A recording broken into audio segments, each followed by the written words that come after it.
आप देख रहे हैं स्टेट टुडे न्यूज। मैं हूं आपके साथ हर्षिता। आइए करते हैं खबरों की शुरुआत।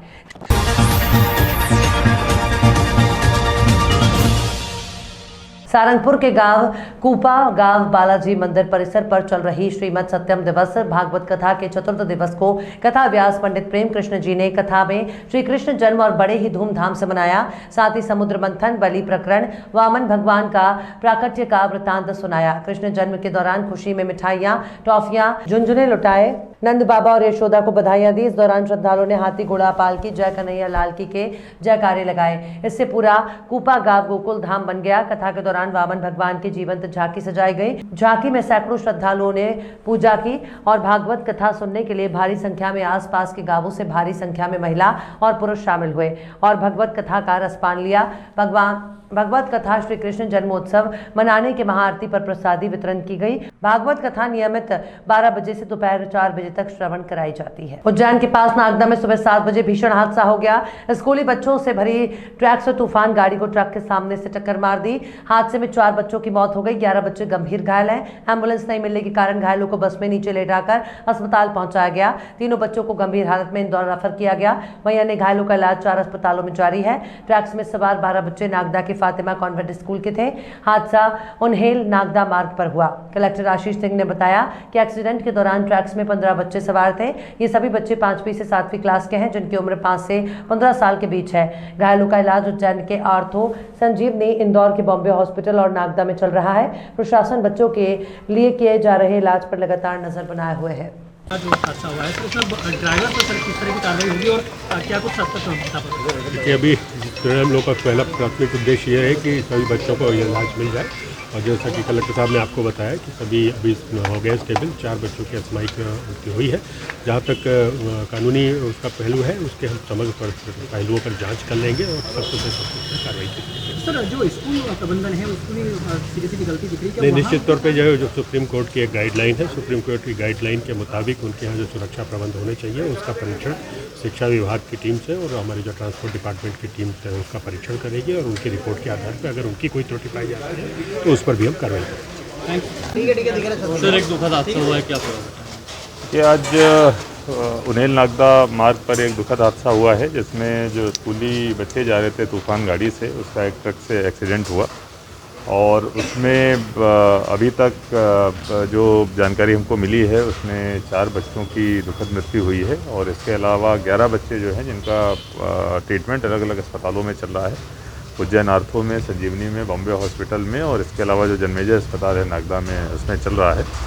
जो भी ट्रीटमेंट जहाँ भी चल रहा है लगातार हम लोग टच में हैं और सभी हॉस्पिटल प्रबंधन से, डॉक्टरों से हमारी बातचीत हो रही है। बहुत भली भांति इलाज सभी का हो जाए ये हमारे द्वारा सुनिश्चित किया जा रहा है और दोनों गाड़ियों के जो ड्राइवर हैं उनको लेके कस्टडी में ले लिया गया है। जो भी कानूनी कार्रवाई होगी आगे करी जाएगी। अभी हमारा फिलहाल जो फोकस है वो इस बात पर है कि जितने भी बच्चों को ट्रीटमेंट दिया जा रहा है वो भली भांति प्रदान कर दिया। कुल कितने बच्चे थे?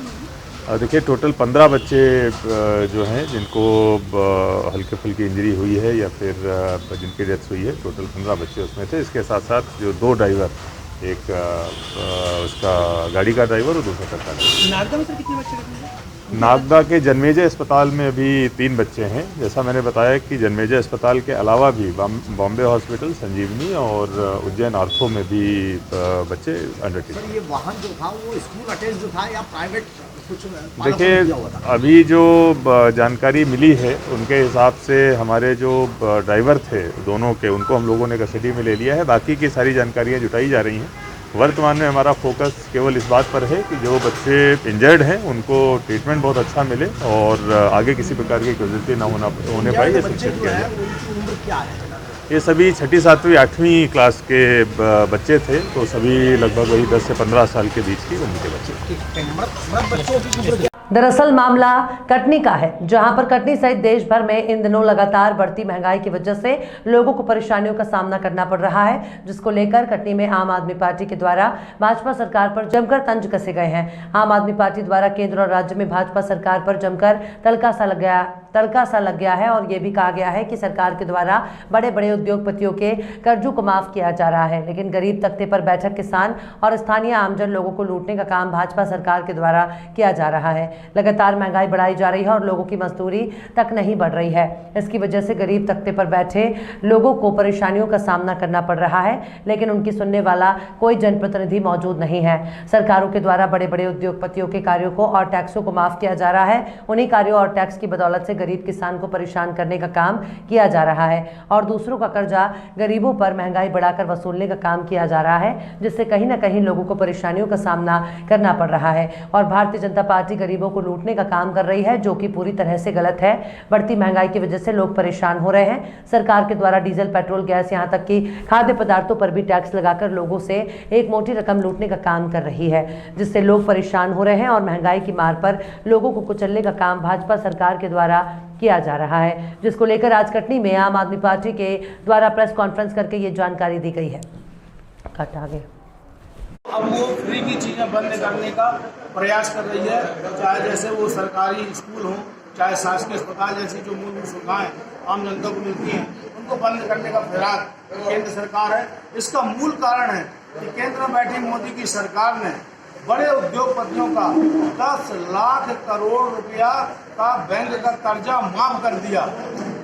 5 लाख करोड़ रुपए जो उनका टैक्स का बकाया था उसे माफ कर दिया। उन्होंने अपने कुछ खास चहेतों के लिए इस देश पर 15 लाख करोड़ रुपए का एक बजट थोप दिया। इसकी भरपाई करने के लिए सारी जिम्मेदारी अब जनता के ऊपर आ गई है। अब निरंतर टैक्स लगाने के बाद, चाहे वो डीजल का हो, पेट्रोल का हो, सारी चीज़ों को महंगा करने के बाद, खाने पीने के दूध, दही, चावल, ये चीज़ों को महंगा करने के बाद भी वो भरपाई नहीं हो रही। तो अब केंद्र सरकार ये फ्री में मिलने वाली जो फ्री की रेवड़ी की बात उन्होंने कहा है, उसे बंद करने का प्रयास किया जा रहा है। जिला चिकित्सालय और जिला अस्पताल जैसी चीज़ों को आम आदमी पार्टी मांग करती है कि माननीय नरेंद्र मोदी जी, आपने जिनका 10 लाख करोड़ रुपए कर्ज माफ किया है, 5 लाख करोड़ टैक्स माफ किया है, उनकी सूची को आप सार्वजनिक करें और ये टैक्स को जो माफ किया है उसे निरस्त करते हुए यह पैसे को हिंदुस्तान की आम जनता के लिए वापस लेकर के आए भारतीय खजाने में। यह आम आदमी पार्टी की मांग है। आम आदमी पार्टी की मांग है कि जो सुविधाएं आम जनता को मिल रही थी उन्हें बेहतर किया जाए। जो सरकारी स्कूल खंडन होते जा रहे हैं उन्हें और बेहतर किया जाए, ना कि बंद किया जाए। जो शासकीय अस्पताल थे उन्हें बेहतर किया जाए, वहाँ पे और मशीनरी लगाई जाए, ना कि उन्हें बंद किया जाए। आम आदमी पार्टी को आरोप लगा है घोटाले का, जी क्या कहना चाहेंगे? हम तो यही कहना चाहेंगे माननीय नरेंद्र मोदी का केंद्र सरकार के सारे पर जो कार्रवाई हुई है वो नहीं चाहते कि आम जनता को बेहतर शासकीय शिक्षा उपलब्ध हो। आप सबको पता है, सभी देशवासियों को पता है कि दिल्ली में शिक्षा की क्रांति लाने वाले मनीष सिसोदिया जी हैं। ये भाजपा को नहीं पसंदा, इनको तो भ्रष्ट और कमीशन वाद पसंद है। दरअसल मामला कटनी जिले का है, जहां लोकतांत्रिक पार्टी के संयोजक रघु ठाकुर के नेतृत्व में आज 1 दिवसीय धरने पर लोकतांत्रिक समाजवादी पार्टी के कार्यकर्ता बैठे हैं। पार्टी का मानना है कि देश और प्रदेश में जीवन योगी वस्तुओं की बढ़ती हुई महंगाई को रोकने के लिए सरकार तत्काल कदम उठाए। लगभग पिछले 2-3 महीने से महंगाई चरम सीमा पर बढ़ी है।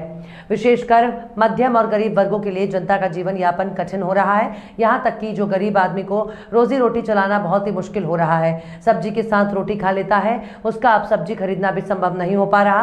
बड़ी बड़ी वस्तुओं को तो छोड़ दें, यहाँ तक कि नमक के दाम भी बढ़ा दिए गए हैं। नमक के साथ रोटी खाने में भी अब संभव नजर नहीं आ रहा। इन सब विषयों को लेकर लोकतांत्रिक पार्टी ने प्रधानमंत्री के नाम कलेक्टर के माध्यम से ज्ञापन सौंपा है, जिसमें पेट्रोलियम पदार्थ, डीजल, पेट्रोल और गैस पर स्थानिक कर, राज्य कर और जीएसटी समाप्त की जाए और जीवन उपयोगी वस्तुओं और दबाव पर भी स्थानीय कर और जीएसटी कम किया जाए। इसके साथ ही डॉक्टर लोहिया के बताए अनुसार हर वस्तु की लागत मूल्य निकाली जाए और उसमें लागत का 50% जोड़कर मूल्य तय किया जाए। जमाखोरी, मिलावट और उपरोक्त दाम बांधो नीति के मूल्य से अधिक मूल्य पर बाजार में बेचने वाले उत्पादक के विक्रेताओं पर राष्ट्रीय सुरक्षा कानून के तहत कार्यवाही की जाए।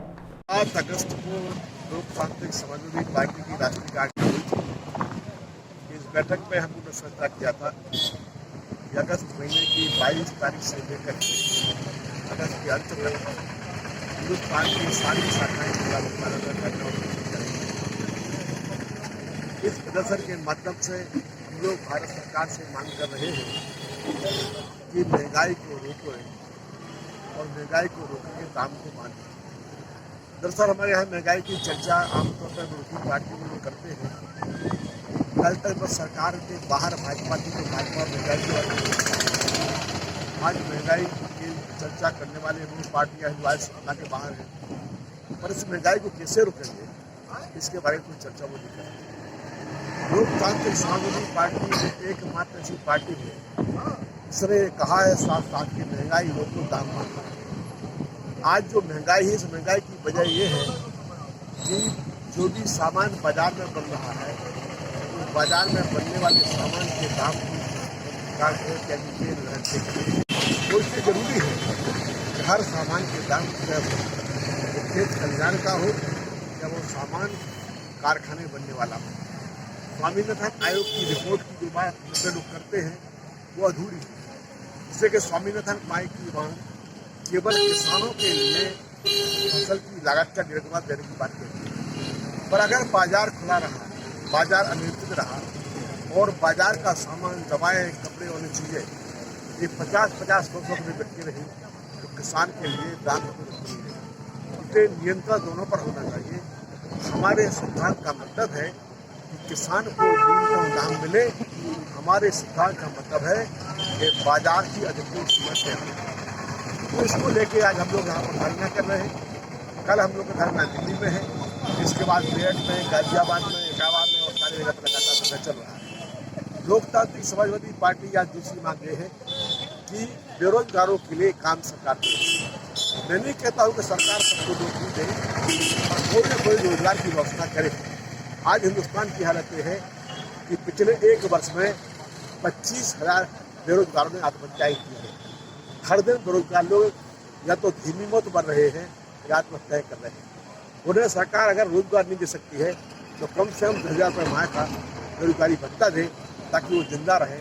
जब उनको रोजगार मिल जाए तो भत्ता बंद किया सकता है। आपकी पार्टी महंगाई को लेकर प्रदर्शन कर रही पूरे देश के अंदर, तो क्या सारी पार्टियां एकजुट होकर सदन में इसका प्रस्ताव नहीं जाती है? देखिए, सारी पार्टियों की संपूर्ण जिले और लगातार बारिश का दौर क्षेत्र में लगातार जारी है, तो वहीं मौसम विभाग की माने तो रेड अलर्ट जारी भी कर रखा है। जहां मध्य प्रदेश और राजस्थान राज्य के कुछ क्षेत्रों को भारी बारिश की चेतावनी दे रखी है, तो वहीं लगातार कई घंटों बीत जाने के बाद भी बारिश का दौर जारी है, जिसके कारण नगर के आसपास ग्रामीण क्षेत्रों से संपर्क टूट चुका है। लगातार बारिश के कारण छोटी छोटी पुलिया के ऊपर पानी बहने के कारण संपर्क टूटा है, तो वहीं छोटे छोटे नाले भी बड़ी बड़ी नदियों का रूप धारण करते हुए नजर आए। ये बारिश इस साल आफत की बारिश बनकर आई है। लगातार बारिश के कारण नदी नाले उफान पर चल रहे हैं, तो वहीं शासन प्रशासन मुस्तैद दिखाई दे रहा है।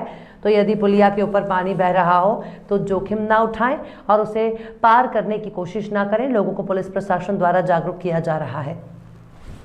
मामला कटनी जिले के सलैया बीट अंतर्गत ग्राम सुतरी का है कि आज रात्रि में गांव के अंदर घर में घुसकर बाघ ने 5 बकरियों को मौत के घाट उतार दिया। बताया जा रहा है कि बकरियां घर में बंधी थी। रात में बाघ आया और 5 बकरियों को मौके पर ही धर दबोचा।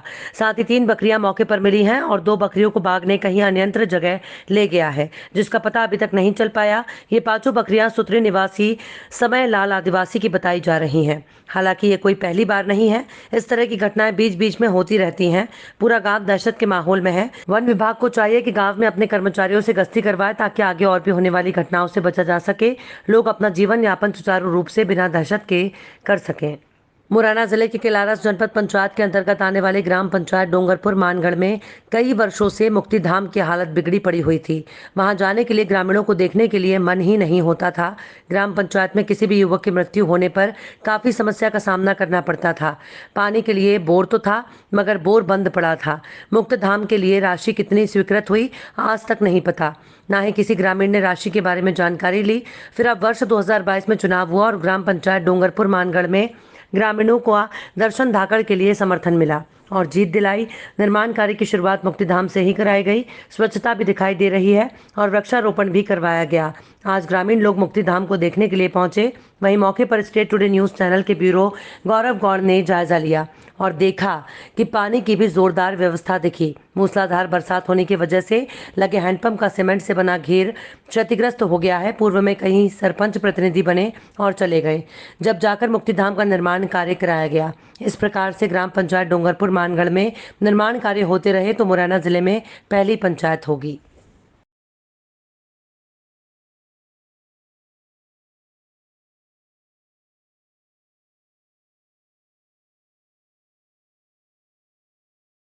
खबरों में फिलहाल इतना ही। और भी खबरों के अपडेट्स के लिए आप देखते रहिए स्टेट टुडे न्यूज।